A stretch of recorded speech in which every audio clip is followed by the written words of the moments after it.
Bonjour à toutes, bonjour à tous. Vous êtes dans l'actualité sportive de ce jeudi matin. La saison 2024-2025 s'est achevée pour la majorité des clubs de l'élite du football béninois. Le dimanche 8 juin passé, les Buffles du Borgou ont affronté Sonep Dadje Football Club pour leur dernier match de la saison. À la fin de la rencontre, les deux équipes se sont séparées sur le score de 0 but partout.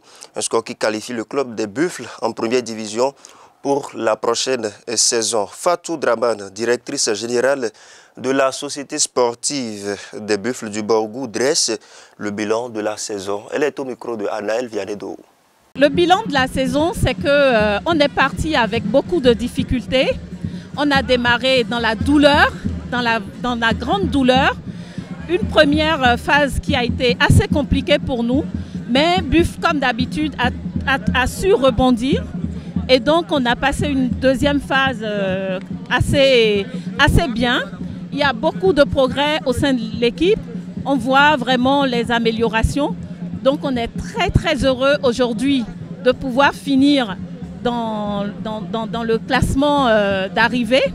Et on est prêt et on va mieux se préparer pour la saison à venir. Mais vraiment, il y a eu du travail.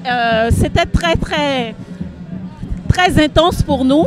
Là, effectivement, on n'arrive pas en tête, hein, c'était pas possible, mais on a pu quand même sauver l'essentiel et on est prêt à se battre pour la nouvelle saison. Les perspectives de la saison prochaine, comme vous le savez, notre société sportive est jeune, donc elle a démarré comme un tout petit enfant, elle a fait ses premiers pas, donc l'année prochaine, il y aura un renforcement du cadre, l'organisation va être encore un peu plus améliorée. Au niveau également de l'équipe, on va voir comment il faut tirer de notre équipe et de la future équipe qu'on imagine tout le potentiel nécessaire pour enfin ramener les Buffs qui historiquement étaient toujours dans le trio gagnant, les ramener dans le classement, voilà, à la tête du classement s'il le faut. Mais on part avec beaucoup d'énergie, beaucoup d'espoir pour cette saison-là. On y mettra les moyens, les efforts individuels et collectifs pour y arriver. On y croit plus que jamais très fort. On va revenir dans la course. Et le calendrier du premier tour de la Coupe UFOAB est connu. Le Ghana sera face au Nigeria le 10 juillet prochain.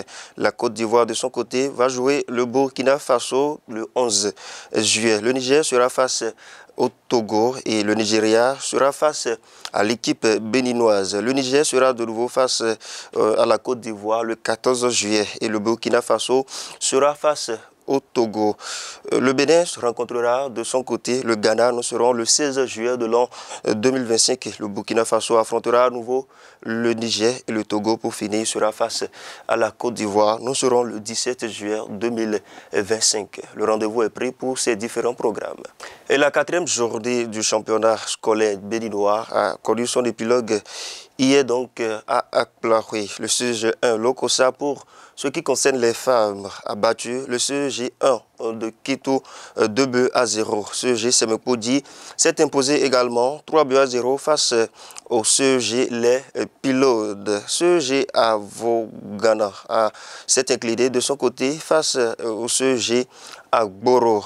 Côté masculin, le CG1 Avrancourt a battu le CG Océan, le CG Comer et le CG Koubert ont fait de leur côté match nul, 0 but partout. 1 but partout, c'est le score final entre le CG2 de Azové et le CG1 de Banter. De son côté, le CG1 Boycon s'est incliné 0 but face à 1 face au lycée Mathieu Bouquet. C'était donc hier à Akplaoui.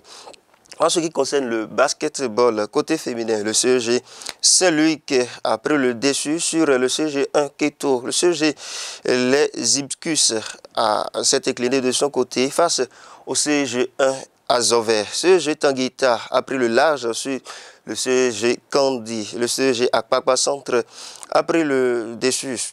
Un score seulement de plus face au CG1 d'Abomey.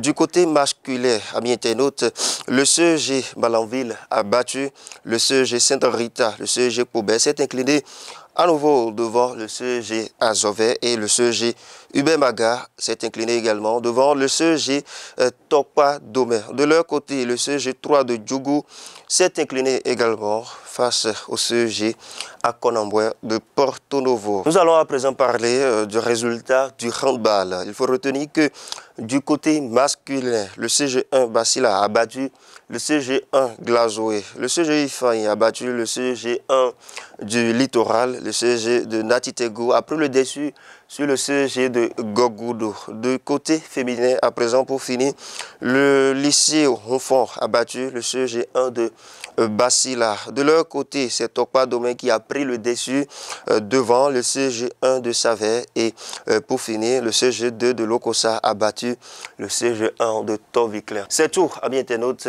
pour ce qui concerne l'actualité sportive d'ici. Merci pour votre attention. Au revoir.